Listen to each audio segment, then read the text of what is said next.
G'day Aussie Gridiron fans, welcome to the G'day Gridiron Podcast, brought to you by the Aussie Gridiron Network. It is Championship weekend and we have the previews for you.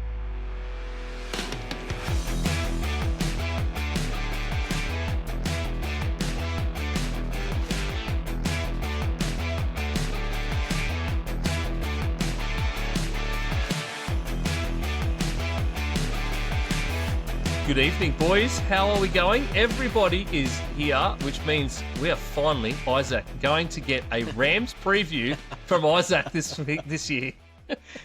I cannot wait, and I have been tuning into you guys while I've been on a little hiatus, and I really like Ian's initiative to bring the female audience back in his muscle shirts.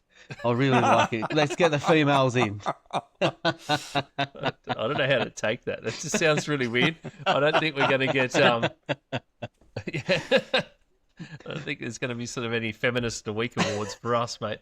And you'll notice, I've been prettying the space up with the lighting behind me and everything. So your lighting is on point. I feel like I'm in a gay disco, but it's all right. How many of those you've been to, Brad? Well, and how do you know the colour scheme?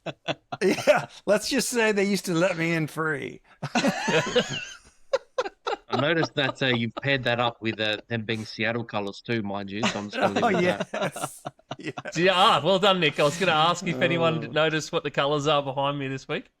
I went all purple last week just because I was trying them out, and I'm like, let's go for a Vikings theme. But no, there we go. Seattle colours behind me. I That's like for it. Nick, well that done. is. Well, that's for Nick and Brad. For sure. For two different reasons.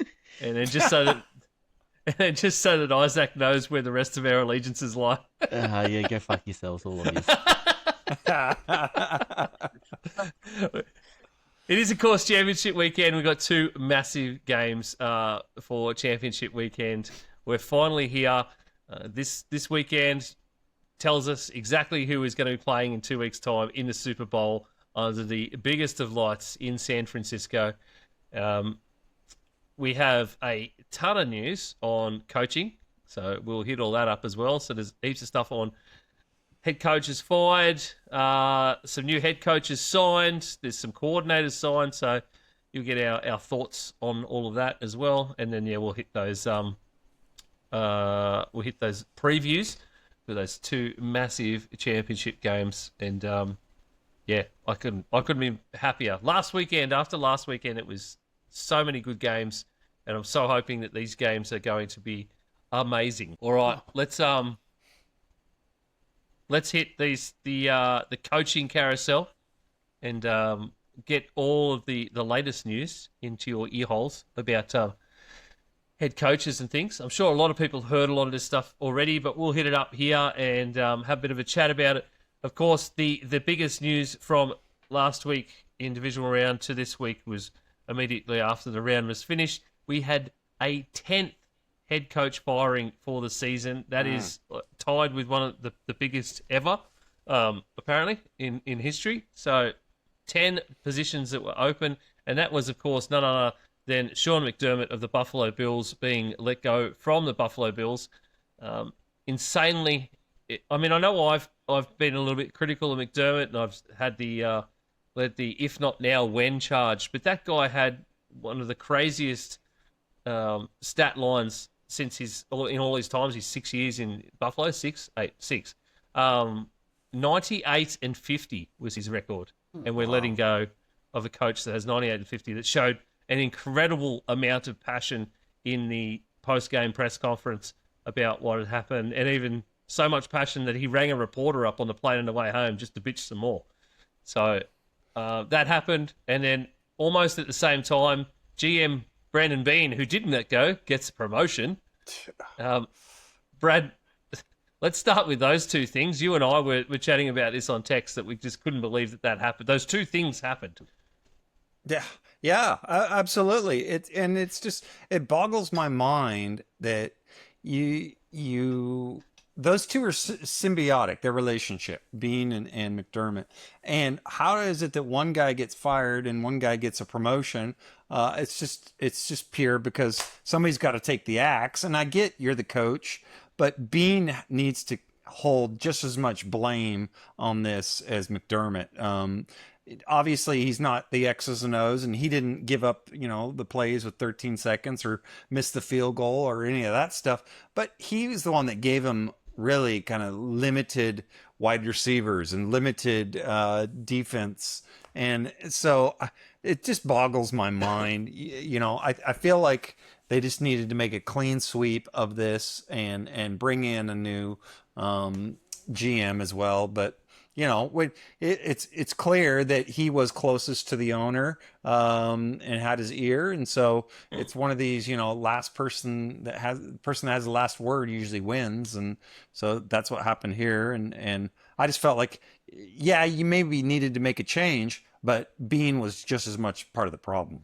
Yeah, well, the decade before Sean McDermott took over as the head coach of the Buffalo Bills, the Bills had 3 head coaches: Rex Ryan, Doug Marrone, and Chan Gailey, all of which had losing records.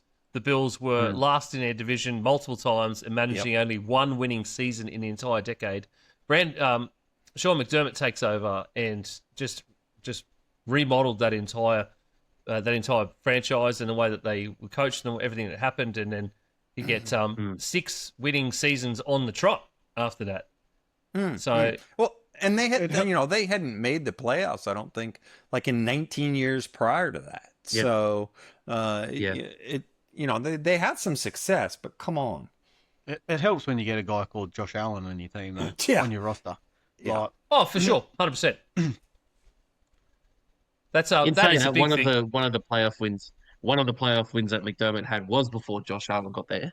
So there's a bit of merit to that as well.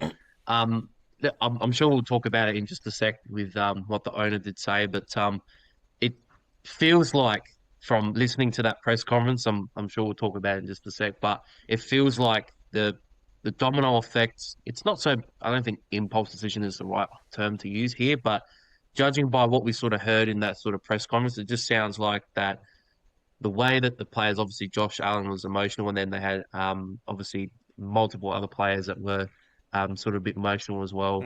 It feels like that was, I don't know about you guys, but that felt like the driver for the decision of maybe sacking McDermott, and then the owner coming out and trying to justify in multiple different ways. Like he came out and obviously Bean gets a promotion. Then he says, oh, well, we didn't really want to draft Keon Coleman. He wasn't a top target. This guy's still on the team, mind you, by the way.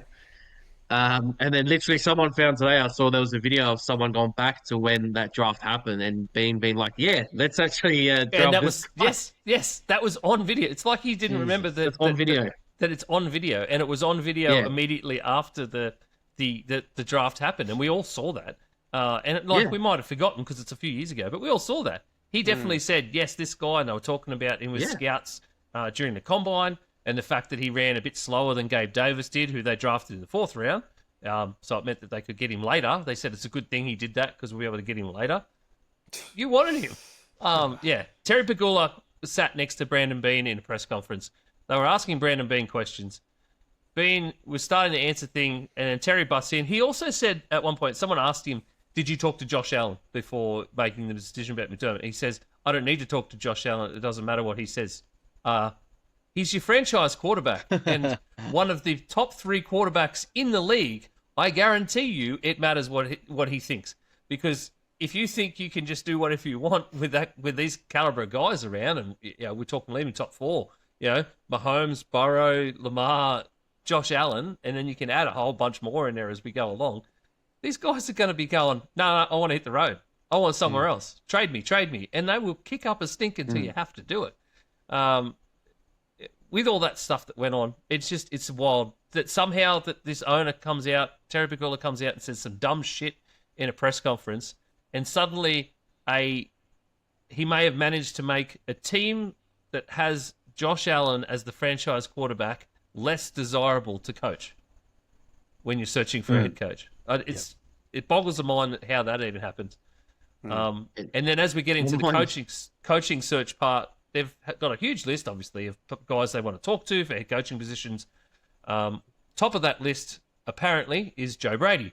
who has been their offensive coordinator for the last few seasons. Joe Brady's getting last year he got a huge amount of buzz as head coach, and he got interviews everywhere. And again, this season, yet they're saying they're prioritizing other guys' interviews over Joe Brady's at the moment. It's just like, what are you doing? If the guy was there and he's getting genuine, proper interest from other places, then he's most likely going to be the guy that you want in the building. But apparently, I'd rather just let him go as well. And I have a feeling that if he goes, then that's probably going to be a bit of a backbreaker for Josh Allen. Don't be surprised, though, with that Bills job if Brian Daboll's name is thrown in the mix to go back there. It's already in there. Yeah, it's already on there on the list. It's already in there. So we do have Brad. There was a hilarious fan take that came up on Instagram this week. There's a show called there's an Instagram page called Everything Buffalo. Obviously a diehard Bills fan. There's a radio show with Jim Rowe. I'm not sure if you're familiar with Jim Rowe, but he's a big Buffalo sort of talkback radio host. He gets a guy on there by the name of Adam from South Buffalo, and he has had probably one of the best rants I have ever heard about everything that happened, and this was sort of prior to the press conference, right? So let's hear it. I'll play this for you. All right, ready, Brad? Roll. Oh, Adam. Good to have you, Adam. What's going on? Jim, thanks for the vine and thanks for the time. And Jim, what in God's name did we watch at the stadium formerly known as Mile High on Saturday? All game long, it's playoff football. Let the boys play. Brandon Cooks gets flat out mugged by Riley Moss in the end zone at the end of regulation. No flag. Heaven forbid the refs decide a game for Buffalo, right? Then overtime hits, and these part-time Zebras drop 2 phantom PI calls, 53 free yards, and straight up hand Denver the win. That's not football. That's ref ball. Hey, Jim, did Carl Treppers have action on Kalshi, or did he just get into a little bit too much of that mile-high lettuce before the game? And that so-called interception, last year in the playoffs against the Chiefs, same exact play, catch for Worthy. Tie goes to the offense. This year, Buffalo gets absolutely hosed as usual. That's not a take, Jim. That's a fact. Then I got to listen to Tony 3 Sheets to the Wind Romo and the commission's propaganda minister, Gene Steratore, shove it down my throat without so much as a review. But, hey, at least the late game kicked off on time. And to top it all off, 24 hours later, I have to watch Devontae Adams on the exact same play, and the suits are saying, oh, that one was a catch. Come on, man. Park Avenue's been screwing over the city of good neighbors for a century. This is just the latest chapter. Hey, Commissioner Goodell, you're the most embarrassing Western New York native since Timothy McVeigh. Now let's talk about the real problem, Brandon. Hey, excuse me for bitching about wide receivers, but it would have been nice to have Jalen Waddle on Saturday. Instead, you wasted yet another year of Josh Allen's prime on bargain bin retreads. Every season ticket holder in the grass parking lot knew we needed a real wide receiver and a safety last offseason. We get neither. We lose in the playoffs as a result, and then you fire the head coach. Do better, Brandon. But, hey, at least you look good on Pat McAfee. Congrats on the promotion, buddy. Get another round of golf in. Hey, Jim, we're the Rodgers Packers without the ring or the clever ownership structure. War Sean McDermott standing up for Buffalo. A head coach with a better winning percentage ain't walking through that door. War Josh Allen having more career rushing touchdowns than Orenthal. And war to Rick in Buffalo. I'm out. Adam from South Buffalo is, I think, every Buffalo Bills fan, basically. And that was, sorry, I mean, it's not to be self-indulgent, but it was one of the best rants I've ever heard on radio. I love how Jim Rome just let it go. I know, he just laughed. Let it have it. Yeah, no, he does. He does. He's like I said earlier, he's notorious for that. He has some of the best callers, and yeah, that's so. But he hit it spot on. You know, everything. Why is it a catch for one guy a day later, or in the evening? It's just infuriating. So yeah. I just hope the NFL takes stock and comes up, because so far, in my opinion, they haven't given a good or a quality explanation. Yeah, I know. Just, hey, Brandon, do better. Yeah. All right, let's get off the Buffalo Bills. There have been some head coach signings. Stefanski to the Falcons. Quick thoughts on that, Nick? Good, great bad, signing indifferent? for the Falcons. Yeah, great signing. Well, good in this case. He takes control of incredible offense now. He's got Bijan to work in a run scheme that he can thrive with, and turn so many running backs into at least decent running backs. Might be able to unlock Kyle Pitts. Been talking about it for a while. The only thing is he's got to sort out his quarterback situation. But in a much softer division, it should be a better run for him at at least trying to make the playoffs more consistently. What I found interesting about this, it was a package hire basically. It was Stefanski and Reese, because so Reese, he was the OC at Cleveland as well. And what you're getting out of this is their style typically is focused on keeping the QB upright. It's about, and so ideally they want to make it really QB friendly. They know that they've got, if they're going to roll with Penix, they got to keep him upright. They can't depend on his leg. He's got too much of an injury history. So it's a lot of RPOs, quick game, defined reads, timing, patterns, and it's about just taking those 12-yard chunks, going down the field and working it that way. So I kind of like it. And it's getting the ball into your playmakers' hands and letting them do what they need to do. I think could be a really good hire. I agree. Jeff Hafley to the Dolphins. So the Packers defensive coordinator last season. He's now the new head coach of the Miami Dolphins. Meh. I mean, yeah, sorry, it's that's the way I feel about it. It's he's done some good stuff with the Packers defense, but nothing about this goes, oh my gosh, yeah. And I know you can't make a splash with every play, but you got to ask yourself, are you really better off with him than you were with McDonald? And from all accounts, McDonald still had buy-in from the locker room. McDaniel. Thank you, McDaniel. Yeah. He still had buy-in from the locker room. So I don't know that this is any better of a hire. Now you go to a defensive focus, but this team's got so many holes. Their salary cap situation is woeful. They don't have very many draft picks.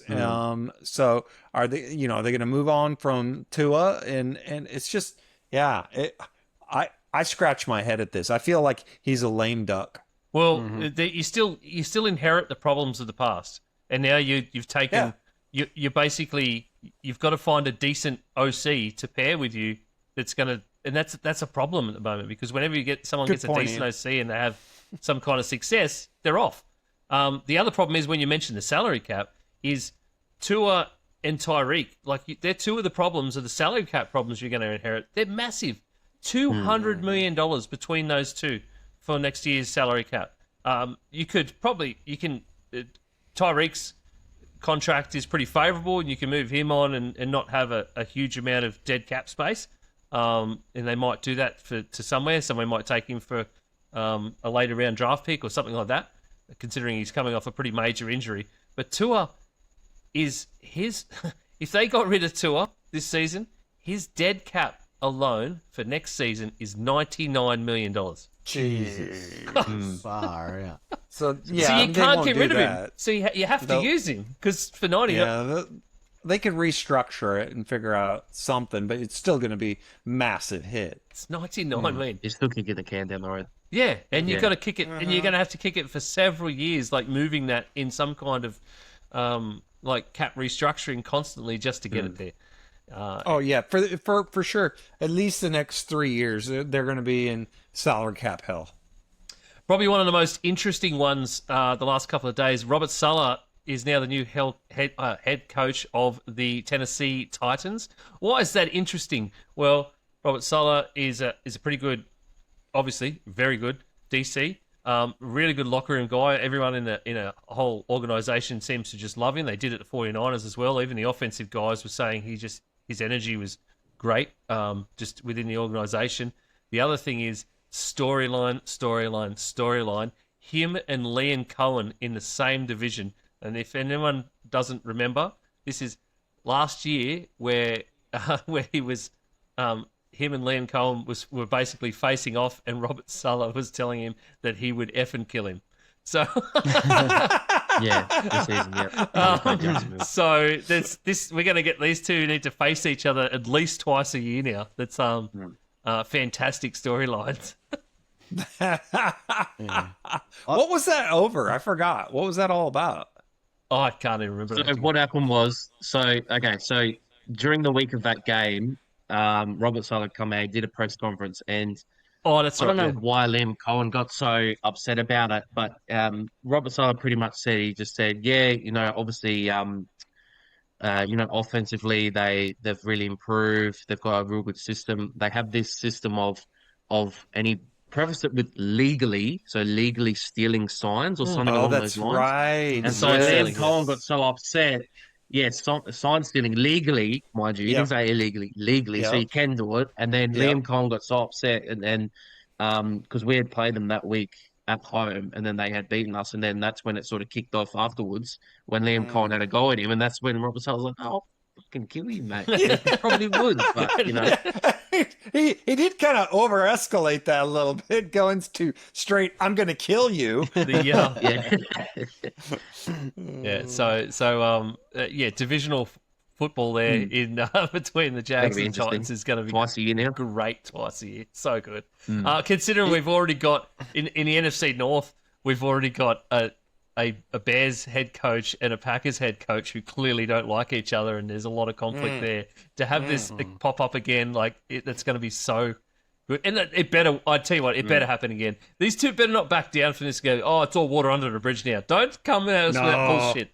No, let's bring that same energy. Come on. Yeah. I want to see the coaches get into a fist fight before the game, man. That's old school. Let's do this. Sorry, Isaac, you had something on this? Yeah, I was talking with Nick in the green room about this, and I think this hire depends on who he gets as the OC. Yeah. Like, this could be a really good hire if he gets the right offensive coordinator, but it could be a really bad hire for Salah if he doesn't get the OC right. It's probably not going to end well. Yep. I was hoping for McDaniels to go there and have that. I think we all were. I think everybody was. Yeah, but that didn't eventuate, obviously. And you've got a franchise quarterback, right? So you've got a number one overall pick. You've got to prioritize him. Apparently, he came into the meeting with a plan for what he wanted to do with the team, what he wanted to do, what he'd like to see in the draft, and he had a plan for development of Cam Ward, and then and obviously he had OC preferences in amongst all that. These are the guys that I would really like, and apparently had a backup plan if they lose their OC after next season for Cam Ward's development. So he has. Wow. So he's come in with like this, and he said to the media openly after the Jets thing that he felt removed from the team because he wasn't doing play calling duties and all that sort of stuff. So this time he's going to do defensive. He plans on doing defensive play calling because he thinks it sort of he removed himself too much from the game and was looking over the top too much, and then he didn't feel a part of, I guess, the team as much as long as he has a coach who's in charge of like situational awareness and what to do, because that was one of his big bugaboos in the Jets was he made some horrible mistakes with clock management and stuff like that. So as long as he's got somebody in I think that, if you get the right OC that is good at that, then I think you're golden, because you can let them, because most clock management stuff happens on the offensive side anyway. So you sort of hand that over to them as a whole, and then maybe just discuss it on the sideline if it's a bigger implication. But that all sounds good. Great for the Titans going forward, though. Yeah, I was going to say as a defensive guy with all these jobs as well that are available, You look at the sort of sell of, being able to develop, if you've got a young quarterback or if you've got a quarterback that you're trying to improve and everything, it's sort of a harder sell than what it used to be. So I think a lot of these young DCs now that are, even an outlook on the playoffs would be going, I really hope Seattle go all the way and, they're great all the way through, because then it sort of gives them hope where it's like, well, this young DC came over, was the head coach, he signed a great sort of OC in Kubiak. And now look at where Seattle's at. So I think, if there's a chance that Seattle go all the way and they play really well the next 2 games, it could be an opportunity for DCs to be right back into it. And then there's their value of being able to come through and be a head coach again. Plus, on top of that, being able to bring across a good OC is probably what's going to win a lot more of these DCs over. I mean, you look at D'Amico Ryans, if he can get an OC right, they can get, CJ Stroud back to his rookie form. Look how good that situation would be. So there's some potential now for these young DCs instead of, all of the league bigs, head coached by offensive guys. Indeed. I wonder if he could get somebody, and this is just probably a separate conversation, but the guy for the Patriots who has just taken off, Zach Kerr, who's taken over their defensive play calling duties. I wonder, because he was a linebackers coach, and because their DC had to stop because he had cancer. I wonder if somebody like him, who's like the darling the last 6 weeks of the NFL, if he could work himself into a DC coordinator position, it'd just be really interesting to see. So it's the effects are going to be huge, I think, around the league on who they choose to get as DC. Very much so. I had heard of a couple of names there for coordinators in. I was just trying to find them. In Tennessee, but I don't. No, I've got to find them now. But there was talking like some of those offensive guys that have come out of head coaching roles. I think one of them was actually Brian Daboll. There was talk of that. Daboll's been getting a lot of chatter around. So he has. He's been getting. Well, yeah. I mean, the Cowboys still haven't made their decision. I wouldn't complain if they actually got McDermott as their DC. I'd love that, but. Six jobs still open for head coach right now. The Buffalo Bills, of course, the Pittsburgh Steelers, the Raiders, the Browns, the Ravens, and the Arizona Cardinals. The Arizona Cardinals are in an incredibly interesting position right now. They have interviewed no less than 12 guys at the moment, with a couple more to go. They've requested second interviews with a few coaches. All of those coaches have either already been picked up by another team, signed to a head coaching role, or declined the second interview. That is telling for that franchise right now. Yeah, it is. Who would you? We talked about this, I think, last week before the Buffalo, and we, I think, unanimously said that, of all the vacancies, you'd rather have Baltimore. But if it's between now that Buffalo is available, between Baltimore and Buffalo, who would you rather have? What do you think's the top destination? Well, I think it's still the Ravens. Still saying the Ravens. I think it's the Ravens. They're just a more complete team already, Mine was more against the owner, like the owner coming out and doing what he's done. Like, why would you want to go Probably there? the Ravens still. The Ravens guy seemed pretty awesome. So the hard part about what's happened with Terry Pegula and the Bills is that I think teams are probably more likely to take the Raiders or the Browns over that, or guys would take the Raiders over the Browns than the Bills right now, even though you've got Josh Allen, because you've got there's hardly, the rest of the team is just, especially offensively, is shit. They're lacking cornerbacks, they're lacking safeties, so a whole secondary. What are you going to do with the Bills? So, whereas at least the Browns and the Raiders, you've either got guys you can build around, or you've got a massive draft picks that you can use as well. Over the next few years, in the case of the Browns. Yeah, so it's actually, Brad was talking about this with Isaac in the Green Room before. Actually, about 2 teams have got head coach openings before. There was a survey done actually this week of NFL GMs and about bold predictions, what they think might happen in sort of next year or maybe the year after. One of them anonymously had come across that maybe Lamar Jackson may not be with Baltimore in the next couple of years because obviously his contract coming up. And Isaac and I sort of had discussed there was a few rumors potentially around, maybe are the Raiders going to try and flip the first pick in maybe trying to land Lamar Jackson. So apparently a trade that could be, like we came up with sort of a trade, wondering what your thoughts would be.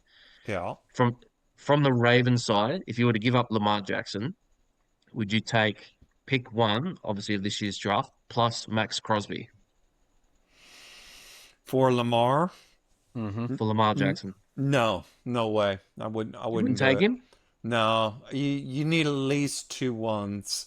Max is a little bit older. Don't you think Max would be worth 2 ones or a first and a second? No. No, he's got too much tread on his tires, in my opinion. And you're trading a guy it's just, in his prime. I think at such the most valuable position in the NFL. For 2 ones and Max, I would do it. If I was the Raiders, I'd do it in a heartbeat. If I was Lamar and I had a no trade clause, I'd say screw that. I'm not going to the Raiders. Not behind that offensive line. So, because his career, he thinks he's hurt now. His career would be cut short next year. I think at because you look at a premium quarterback. You have to give up at least 2 ones. You have to. Interesting. I mean, we saw a a lot out of Mendoza. We saw a lot out of Mendoza on the weekend, but I still don't think he's worth that much. Obviously, the thought process is that the Ravens now they get someone that's a bit more. We think be a bit more durable. Obviously younger, coming into the NFL, Heisman Trophy winner, all the rest of it.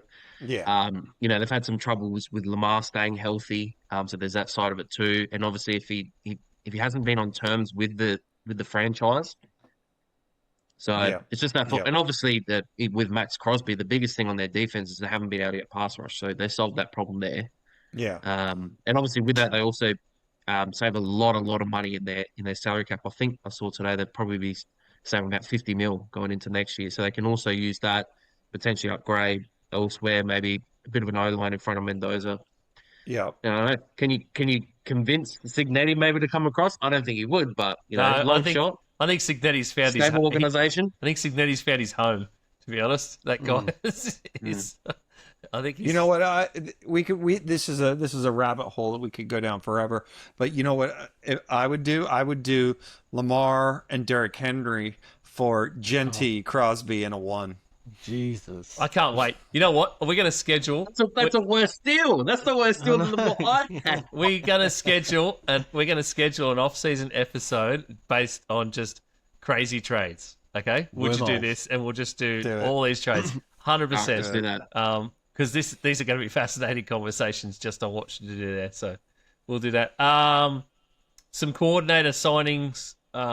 We mentioned the Tommy Rees one, the new OC at the Falcons. Mike McDaniel to the Chargers. Jim lands his genius. And yes, Jim Harbaugh called him an offensive genius in a tweet this week. It's not a lie, but I'm envisaging a world now next year where we have Jim Harbaugh just waxing lyrical and just heaping praise on his quarterback, and then he has this dude that's been down in Miami with his fresh tan and his cut and his white kicks, and he's going to be rocking in to here and doing all this crazy offensive stuff. Can you imagine Jim just on mic just going, "Have you seen this guy? Have you seen this? Have you seen this?" And it's like, it's going to be so good. In the film room. It's just going to be amazing. And maybe it might.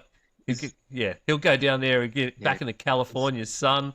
Maybe in the gym with the boys, just getting ripped. So I posed this question to Nick in the green room, and we didn't have an answer for it. Can McDaniel still get hired as a head coach if he's agreed to be an OC? Yes. So any of them can. Right. And I was going to bring that up with Brian Flores. So Brian Flores today re-signed with the Vikings as a defensive coordinator. So he's signed an agreement with the Vikings. Now, he's still in the running for the Steelers and Ravens head coaching jobs. The Steelers most specifically, because they've actually asked for a second interview with him. He's had interviews with both, but the NFL terms and NFL rules state that coordinators under contract can't just make a lateral move to be a coordinator of another team. Because if you're under contract, you couldn't just then go next year. Say if they sign him for 3 years, which I think that was what the deal was actually.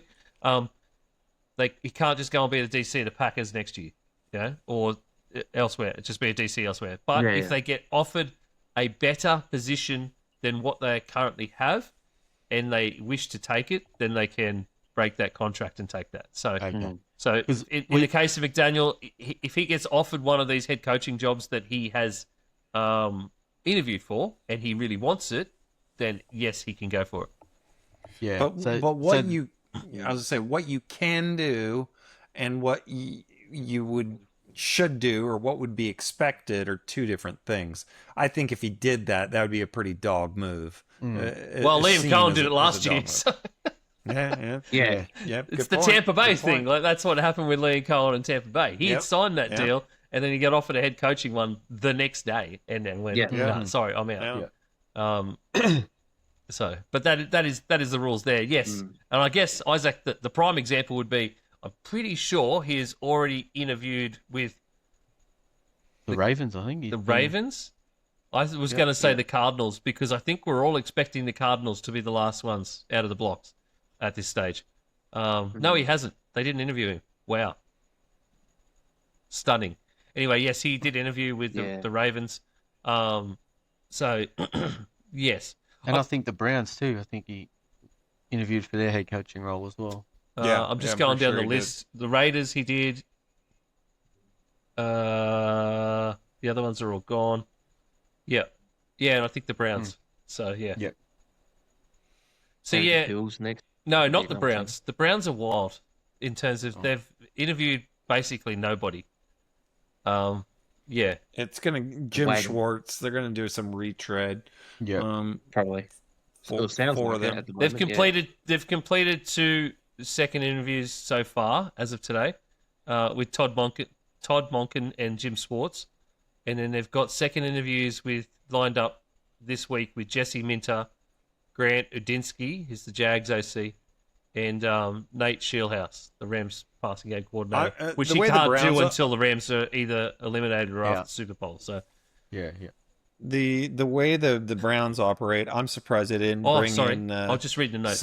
Yep. Sorry, Brett. Go. That's all right. I'm surprised they didn't bring in Deion Sanders for an interview. Yeah, I'm surprised that happened either. There's a note here. The Browns wanted to conduct a second interview with Mike McDaniel, but he pulled his name out of the running. So he declined that second interview. So there. Yeah, smart man. Yeah. But I was thinking more if he'd interviewed for the Cardinals job and they had nobody left and they went, "Hey, mate, do you want his head coach job? Like, would you take it?" And it's just like, geez, I would still stay with the Chargers at that stage, I think.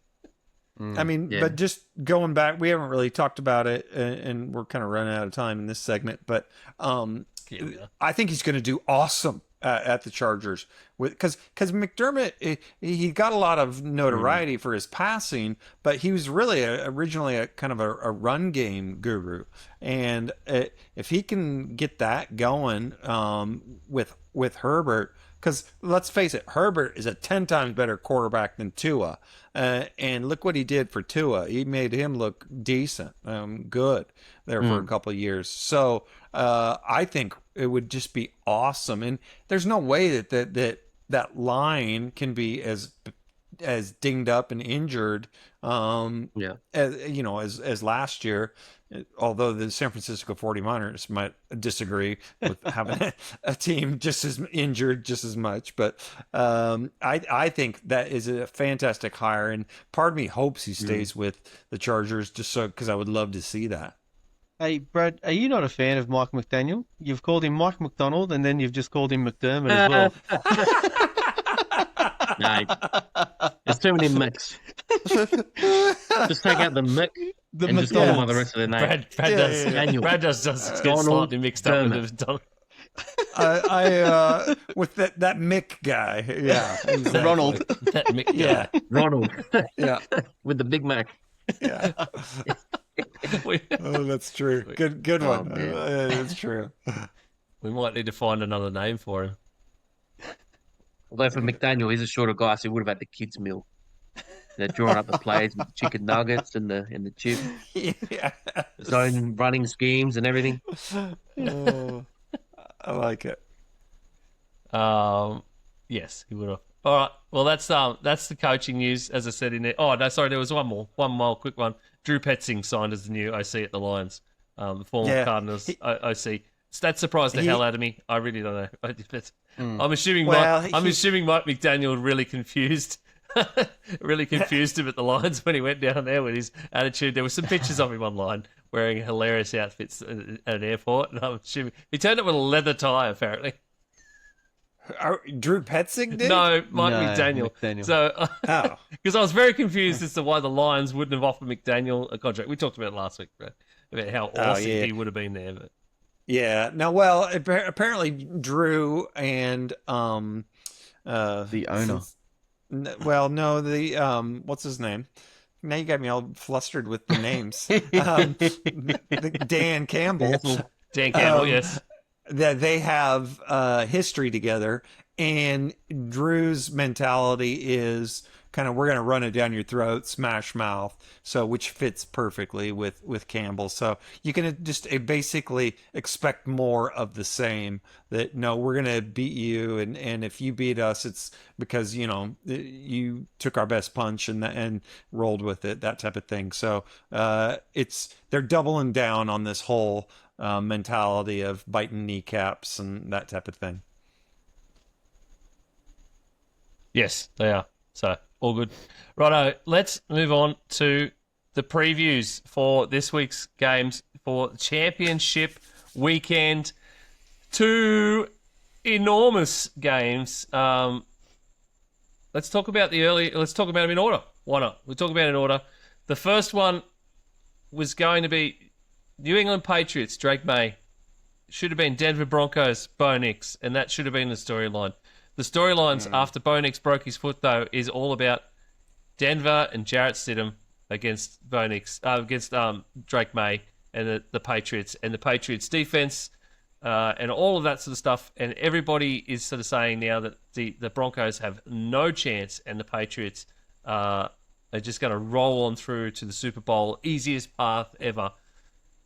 Do we all feel that way? Do we think that is actually going to happen? Do we think that Sean Payton is not going to, in some way, have Jarrett Stidham ready to play this week and at least put up something?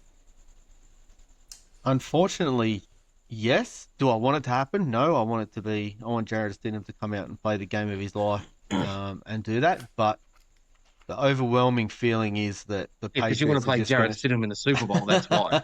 I'm not beat around the bush here. Yeah, so I hope he doesn't. I hope Sean Payton cooks up something there. I know they've opened the window for J.K. Dobbins as well to come back. That has been in the news this week. So they may run it down their throats. It may just be the running back party, just R.J. Harvey and J.K. Dobbins, and just run it. That's their only chance, really, is to do that very thing. It's the third time Denver has hosted New England in the title game.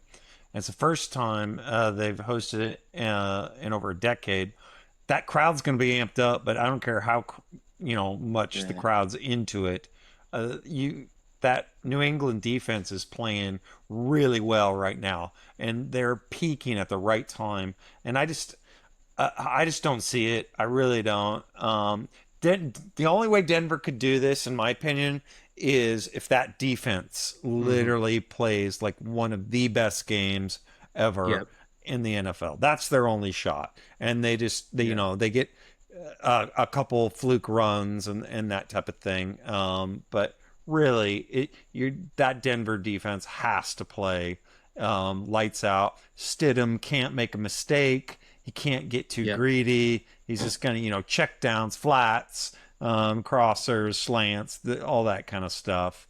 And we'll see. I mean, if anybody can do it, I hate giving him credit, but you got to. Peyton, he'll be creative. He'll do some cool stuff, but I just don't see him realistically having a chance. To me, this is borderline bet your car on this game.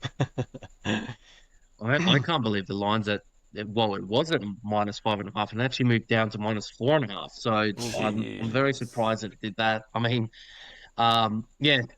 pretty much like you guys have said, the Broncos can't turn the ball over. They need an all-time performance from this defense. They're probably going to even need to score. It needs to be a bit like Houston, where Houston's defense got to score, get them going. So they're probably going to need that as well. On that side of the ball, though, what do the Patriots need to do to win? They'll probably score twice. That's about it. Are Denver really going to? Are Denver really going to score that many points? Stidham hasn't played in how long? He's only had a few starts. But the thing that would probably worry me the most, obviously, for Denver, obviously because they're not going to be able to score much offensively, is that their defense, their last, sort of couple months hasn't been that good either. They've given up a lot. They gave up 30 last week. They gave up 26 to the Packers. They gave up 34 to the Jags. In their last 7 games, they've actually turned into one of the worst third down defenses in the league. So it's actually, a fall off from what they had been the first few months. The one thing, another avenue of how they might be able to get a look in for this game, Drake May has had a lot of turnovers in this playoff so far. So it's an avenue.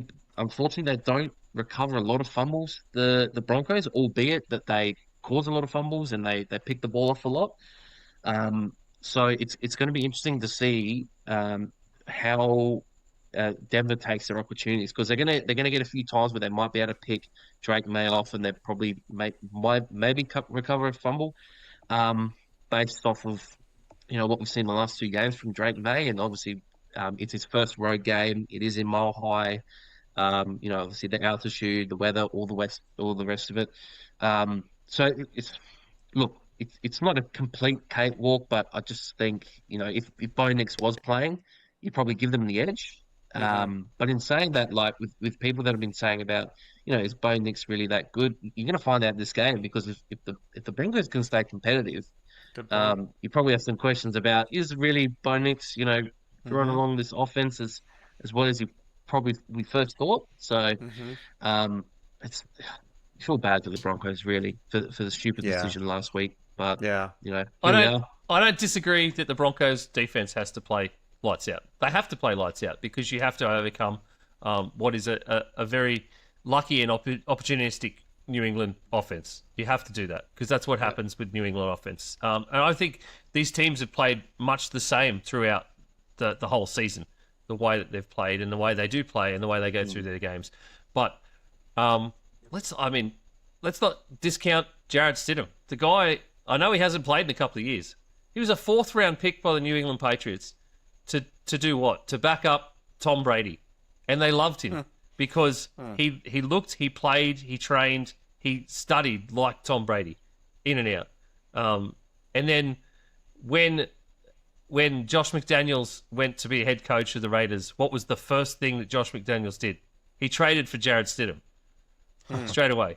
So that tells you what caliber this guy is. And then when the Broncos, or when Sean Payton took over at the Broncos, before he even made that Russell Wilson trade, he traded for Jarrett Stidham. And he gave him a 2-year contract. Yeah. And then last year, they upped him for another 2 years, gave him $12 million a year. They've given this guy $12 million to be sitting on the bench since 2023. There's a reason for that, because he knows that he is a quality backup and he can do what he's supposed to do, and he likes the way he plays. So don't discount the fact that Jarrett Stidham, and you're right, Nick, people saying, is Bo Nix really that good? And if we see Jarrett Stidham come out here an absolute ball, which he did, I know they're only preseason games, but in the preseason games, holy shit, if you go right back and you look at some of the passes and the way he played a full preseason game, he looked like Tom Brady. And it was just, I can see Sean Payton frothing over that. Just the quick technical throws and it in and out. So I can, I think that's what we'll see. And yes, I totally agree. They have an uphill battle, massive uphill battle, because that New England defense has been really good. And why wouldn't they be? It's Mike fucking Vrabel, for Christ's sake. This, it's everything that guy touches is gold. The Titans didn't think so, but that's just Amy Adams drunk, because she's just drunk all the time. So it's just the way it's going to be. They have an uphill battle. I don't disagree with that, but my God, I think even me, I could get on a Broncos train here. I think. I wouldn't be surprised if like Sean Payton draws up a 40 to 50 yard bomb on the first play and Stidham nails it. Oh, wouldn't be surprised at all. There'll be something in there. First drive, I guarantee. Yeah, I guarantee Isaac. He'll go, no, you guys don't know what we have, and then he goes out there and just balls on the first drive, and everyone goes, holy shit, we might have a game. And it may also be like, how lucky are we today? We'll just see if this comes off, and if it comes off, we might be in a bit of lucky. Let's go. Yeah. Well, what do you got to lose? I mean, really. Yeah, exactly. And, I said earlier, bet the car on this, but one guy that would completely disagree, and for good reason, is Nick Foles. He was a backup. He came into the playoffs. Granted, he played a few more games. But he same situation, comes in as a backup, wins the Super Bowl. So the precedent has been set. I still don't think it's going to happen, but the precedent is there. Precedent's definitely there. I think that all those reasons are probably why that line, money started going back the Broncos' way, and why that line slowly got peeled back. Because the money was going, it's just where the money was flowing, and the sports books are going, we got to stop that at 5.5. We got to balance that. Yeah, and then just balance it out. So, I hate to say it, but I almost thought, and it is such a trope and such a stereotypical thing for me to root for the underdog. And what else other than just the underdog, Nick? The middling quarterback. That's true. That is your MO. In this case. It is. I know it's for me, and it happens all the time. But I just get. I don't know. It's the reason I was a Vikings fan to start with. It was Case Keenum and the Vikings pulling off impossibility. That was that year. And I was like, yes. And I was like, this is my team. And then Minnesota Miracle. And I'm like, yes, come on. Like, these are these reasons. So I can't ever get away from that, I think. And you give me the complete underdog that everyone is riding off with a quarterback that's been in the league for since 2019. And even had to come. He knows Josh McDaniel's system's in on it. We've all seen Josh McDaniel's system hasn't changed. It's the reason he came back to the Patriots. Everything's the same, and he knows his system. So there's that part too. Anyway, so I assume all you boys are picking the Patriots? Correct. Yeah. Well, screw it. I'm going Broncos then. I love it. I can't not. Why don't? Does that sound like a water bet? There's no. There's I did this earlier in the season with Old Man Rivers. Jarrett Stidham's passing TD line is set at 0.5. And it's $2.54 for over get one. Oh yeah, to throw one touchdown. That. Yeah, do that. What are we doing? Do that. What's the total? What's the over under on the total for the game? Is that what you're talking about? Is 42 and a half. Ooh. I'd still take the under. I think that's quite high for this game.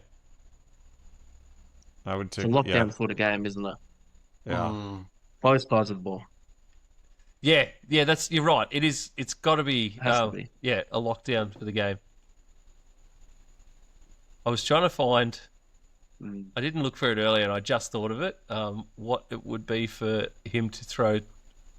Where's his alternate passing TDs? Here we go. 5 touchdowns.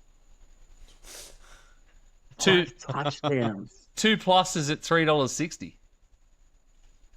That's not as good as what I would have thought. No, considering around the $5. $3+ is at $12. If we get a $3+ passing, $12. That's a big jump. So, put a fitty on it. No, could you imagine? Could you imagine? All right, let's move to the late game and the big one. The NFC has been bringing the goods all year, so I really hope that the AFC side brings the goods in that game because, NFC has been the feature matchups for just about the entire season. This is the third time we get to see the LA Rams versus the Seattle Seahawks this season. 3 times, and at this point in time, only 3 points separates them across the two games that they've already played. The Seahawks lost by 2 points in the first game, the first time they played, and they beat the Rams by 1 point in overtime the second time they played. Isaac, we finally get it from you. Massive game for the Rams. Massive game for the Rams that they have to absolutely win. We've been talking about it all season, the fact that this team has been built to win a Super Bowl, not bought. So this is them really showing where the rubber meets the road and saying, yes, this is what we are. Yeah, I am excited just for the matchup. I know the Rams are in it, but the matchup is just unbelievable. I believe they've been the 2 best teams in the NFL all season, the Rams and the Seahawks. You've had them at the top. So to get this in a championship game is just what everyone would have wanted. To preview the game, it's solely going to come down to the Rams special team. If they have absolute shockers, it's gone. It's a Seahawks ball, and probably our secondary on defense too. If they can't stop JSN, it's over. And I was listening to last week's show where Nick said, "Why do you kick it to Rashid Shaheed?" I would not be surprised if every kick goes out of bounds on kickoff. You got to. They are just going to launch it into oblivion to keep it away from Shaheed. And he's the X factor in this game, not just on special teams, but when he comes, they haven't really targeted him on the offense yet.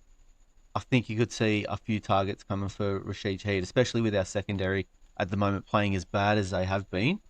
Another side note on that is I shouldn't feel sorry for him, but Charbonnet being injured really, really hurts that Seahawks offense. It is Kenneth Walker and no one else.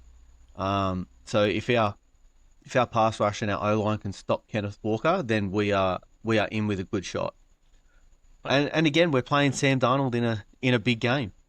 We have schemed him up so many times that I can see it happening again, and we'll see how we go. But man, I am just excited for this matchup. Let's go. It's not just Harrison Mevis having to put that ball into the end zone and over into the crowd on every kickoff. That's right.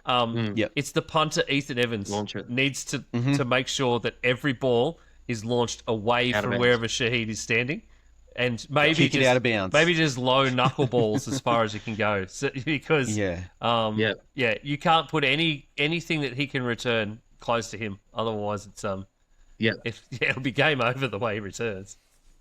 Yeah, well, the punter hasn't been punting well either. It is all going to come down to special teams. We really need to perform in that area. Yeah, and this is a team that punted their special teams coach just a few weeks ago for this reason, the fact that they weren't up to par. So McVay saw it, and he saw the writing on the wall that this special teams, the way it was not going to carry him through to a Super Bowl. So you're right, they have to step up. I think it's going to be... I'm stating the obvious when I say it's going to be a really good game. And I think it's going to come down to the third down situations. If Seattle can keep if they can keep the Rams in a 3rd and long, so you're talking 3rd and 6 plus, I think that they've got a really good shot. It's, can Seattle generate pressure with that front four, and what kind of wrinkles is are the Rams going to come up with? And this is going to be a real chess match because Seattle depends on getting that pressure with that front four. But you feel like McVay is going to have some just stuff dialed up to change things up. And, if the one coach I would not want to go against 3 times in the same season would be McVay. It really would. Even more so than Shanahan, just because I feel like he's that creative. So it's going to be tough. And I think you're right that loss of Charbonnet is huge. I just don't have faith in the Rams special teams. I know they came through last week, but Seattle's a whole different ball game, and then their home field than Chicago. And I personally, I think if it comes down to special teams, I'm giving the edge to Seattle. Mm-hmm. Yeah. And just in that game where the Seahawks beat us in overtime, we didn't have Devontae Adams in that one either. Yeah. That's a big part of our offense. Yep. Mm-hmm. Mm-hmm. Yeah, massive addition. Okay, just on a side note, if when you guys come down here next year in Melbourne next season, if Les needs looking for a punt, I'll be more than happy to try it. Anyway. Yeah. Yeah. For the punts and nothing short of a pancakes, few baby. Pick at the kicker and punts and pancakes. I love it. I'll be the thicker punter. And then we've got the thickest punter. The thickest punter. And last week when we saw, sorry, who was it? Who's your punter that you said last week? Who's your kicker? That missed that tackle? Pinheiro. Yeah, Eddie Pinheiro. It won't be any of this fake, just trying to trip someone going studs up when Nick's been That's punting right. against you. Mate. You try and return it against Studs up, kneecaps. the O-line, then he's everything. going to, don't worry, it studs Nick can up. lay him out, man. You- It'd be a red card in the Wild Ball game. Put it that way. Yeah. 100%. 100%. If it's you versus Shaheed 1-on-1, I'm taking you all day. 100%. That guy won't be able to. His kneecaps will be gone. Oh, I yeah. don't think Nick would see him. We just get this. Well, there is You that. get the Looney Tunes cartoon where Nick just smashes him and his boots are left on the ground and steaming. It's just- I can see that. Hey, I was looking at some stats from the last 2 games. That first game, obviously the one the Rams won much earlier in the season. Jesus, it seems like an eternity ago now, and it wasn't. It was only something like round 10 or something. Yeah. The Seahawks amazingly held Stafford to 130 yards passing in that game. Yet the Rams still managed to win that, and Darnold was around the 280 mark. In the second game, Stafford absolutely they opened it up. They opened the Seahawks up. Amazingly, the Rams did, and Stafford ended up with 457 yards and 3 touchdowns. Yet Darnold was still around the 280, 270 mark. So it's very interesting, just those stats about the actual quarterbacks and their passing, and just how those 2 teams managed to deal with their counterparts. So their defenses managed to deal with those offenses, and those offenses managed to sort of stop them. It's interesting too when you go. That first game though. Yep. Sorry, that first game, Darnold threw 4 intercepts or something, didn't he? So it was our defense that actually. Yes, he did. Yeah, 4 interceptions, our secondary no was playing touchdowns. really well. Yep. Yeah, so it's just interesting because when I go and I do something, I look at Sportsbet and I look at both of their passing lines. They're both set. Well, Stafford's is at 253 and Darnold's is at 235. So they're both, considering what's happened in the past, pretty good bets for the overs there. Yeah, but it was just interesting because it tells the tale of how those defenses managed to control, or in the case of the Rams, how they went from what happened in the first one where the Seahawks locked down Matt Stafford and they managed to figure out on their O-line how to open that up for him and give him time. Biggest thing I think in this game, obviously the easiest answer here is Sam Darnold, but interesting stat on that side of the ball. He's got the lowest passer rating against a divisional opponent this season. So actually the 3rd lowest behind JJ McCarthy against the Packers, Gino against the Chargers, and then Darnold in the first game against the Rams. So that second game, that first sort of initial stage in Seattle, so it was showing the same sort of signs. Like he was throwing the picks, wasn't quite settled, but then came back, showed that he could sort of fight back. They were down, led the game-winning drive in overtime, and obviously the two-pointer at the end. The first couple of games, it's very interesting how they both panned out. So in the game in LA, it was more so about the run game for the Rams, and then obviously the turnovers from Darnold. So in that game, Kyren Williams was a bit more involved. They didn't have as much Puka in that game, and Devontae Adams. Whereas the second game for the Rams, they had I think Puka went for 200 plus yards or something like that. It was crazy. And then they didn't get the run game. But in the second game, so for Seattle, the first game they got pretty much, they only had Walker going for I think 4 yards a carry, but in the second game he went for 9 yards a carry. So two very contrasting, different sort of games. One was more so about the defense sort of locking down. The second one was more so about sort of the rush attack for the Seahawks, and then obviously the passing attack for the Rams. I mean, you guys have pretty much summed it up. It's a coin flip game. I mean, for me, out of from being a divisional rival, seeing both of these teams, both times this year, it's hard to view from our standpoint because obviously the teams match up differently between each other. Like I said, I don't actually think the biggest thing in this game is going to be how good Seattle's defense is going to be, and it has been obviously great. There's been some stats how they've matched up against the Legion of Boom defense, and they barely give up. They actually concede less points per game against playoff teams than all other teams this season, which is a crazy stat for Seattle. Mainly because probably the last two games that they played against us, that's probably skewed that stat. But it's literally a coin flip. Like 2 points in the first game, 1 point in the second game, and literally it was a 2-point conversion that got the job done. I honestly don't know. I'm probably going to be waiting until maybe Sunday night or Monday. But it's such a hard game to pick. It's such a hard game. Like, I really want to say, in Seattle, I really want to say, yep, that noise, the 12th man, all that. But, man, I'll tell you one thing, though. I don't know how you feel about it, Isaac, but what if Darnold actually plays well? That's the thing we haven't considered. Like, he has played well the last 2 years. Obviously, in big spots, he hasn't. But what if he does actually play well? That's the only thing. I think we're banking on sort of Walker creating obviously offense with Darnold, but they don't have Charbonnet, so they don't have that dual rushing threat now. So it'll be a lot on Kenneth Walker. This is a potential legacy game for Darnold if Seattle gets over the line, because I think it could be that type of game where the Rams are going to force him to be able to comfortable make those throws. So that would be the thing that concerns me. Obviously, go off of history and say, well, you've got Stafford, you've got McVay on one side. They've had the experience. But, maybe it could be the start of something for Sam Darnold. These are the types of games where it could happen, though.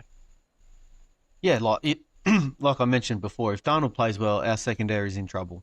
It really is. Yeah, they haven't been playing well the last few weeks. And another thing I just thought of then, how battle-tested are these Seahawks? We've come through, we made it hard for ourselves against the Panthers. We had a really good game against Chicago last week. Where you going with this, honestly? The Seahawks had the first round bye, and then they played a depleted 49ers team last week, and the backups were in the fourth quarter. So they're not overly playoff battle tested. They did really well in the regular season, so it'll be interesting to see how they actually show up if the game is close. Because we've played 2 close games in the last couple of weeks, and they've had the bye and the 49ers win, obviously. I don't know how I'm picking it either. I mean, from the start, from mid-season, early season, I'd been picking the Rams. And I did that when I put it in the bracket too. I said the Rams were going through to Super Bowl. But the closer this game got, and then watching the Seahawks last week just destroyed the 49ers, it's like, oh, God, I don't know how I'm going to pick this now.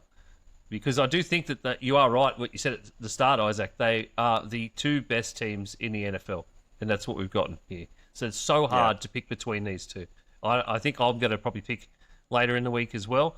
At the moment, I'm leaning with my Rams pick because I did that already in a bracket, and I said that they would be here. This side of the bracket, I've gotten right. The AFC, I've gotten totally wrong.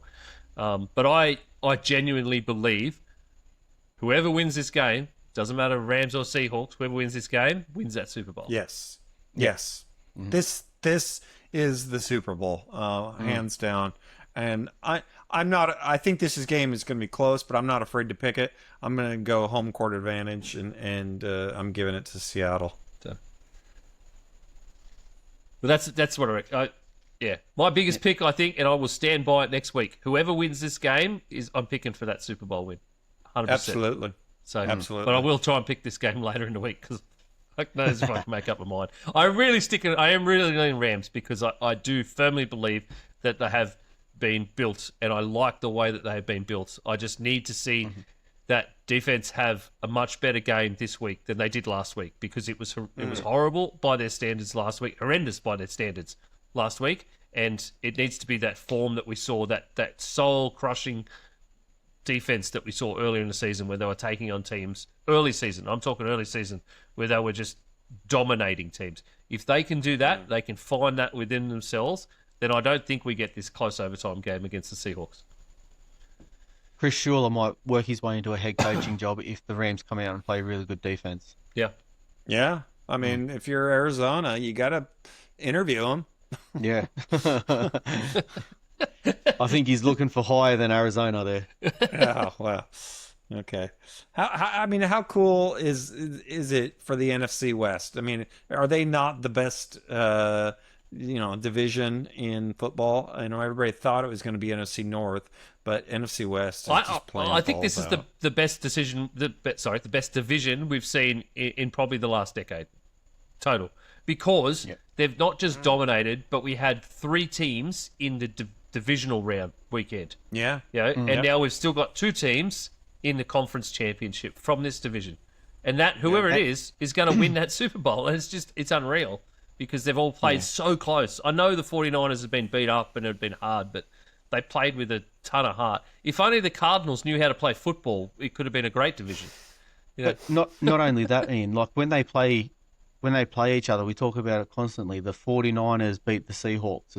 The Rams beat the Seahawks beat the Rams, and the Rams go out and beat the 49ers. There's a bit of a triangle that just keeps happening, and it's just such a competitive division. Yeah. I laugh about the Cardinals a lot, but I would genuinely love to see them find a really good head coach and join the rest of this division in this hard-fought battle every year. Let's not do that. Nick says no because he thinks, but it does mean someone's going to come last. But I think both of you could agree if every one of those teams has 10 or 11 wins, they're destroying everybody else on their card, and then those 8 division games, whatever it is, I can't remember it now, but those division games are just ridiculous games to watch. Then they become the best division in football. Yeah, hands down. It is really interesting that you could have Schuler possibly going somewhere else. Clint Kubiak is out there who could possibly be going somewhere else. So this could be it for both of these teams. The last time, a la the Lions last year, where it's the final time that these units are going to be together, because you're going to lose your coordinators who aren't your head coaches at this point. Mm-hmm. Yeah. So it's going to happen. Both of those guys are going to get jobs. Unless they really want to stay. Yeah, I think we know who Isaac's picking. Go Rams. Unless we want to just back it up and reverse it. Let's go. Yeah, let's do a man shot. Go Seahawks. And I'm going to clip that. In that clip. And to all my Seahawk fans out there, there's one guy at work. He goes for the Seahawks, and I hope we beat you. Yeah. Well, there are other Seahawks fans as well that we've talked to this year as well. That's Yeah, Cody. Yep. Cody's going to be Seahawks, Sam. We're coming for you. All right. That's it for today's show, this week's show. We are going to be back on the other side of Conference Monday in Australia and Australia Day. what a fantastic day to sit and watch some football. 2 amazing games. We're going to be back on the other side of those games to do reactions. So please do get those reactions ready through the games. I might have a bit of a chat to see if we can chat with the guys in the NFL Fans Den on the Facebook group, see if we can put that post up early so that people can drop some reactions during the games, things that they're thinking and doing. So that'll be out there. We will definitely have it on our socials. So go to G'day Gridiron on Instagram and especially Facebook. I've started trying to post a bit more on there. So go there. You want to chuck your reactions in after the first game, during the games, whatever, I don't care. Chuck them up there. We'll go through them. All those reactions. It'd be awesome to have some kind of a live feed of reactions going that we can talk about later on. So please do that. We hope you have a fantastic Australia Day weekend watching football and just enjoying some quality NFL games and maybe some time with the family, maybe a few beers and a barbecue as well, just to really cap off the Aussie of it all. I know Brad's going to be in the pool cooking a barbie, drinking beer. At 9 a.m. 9 a.m. Like. So, until next week, thanks a lot. See you later.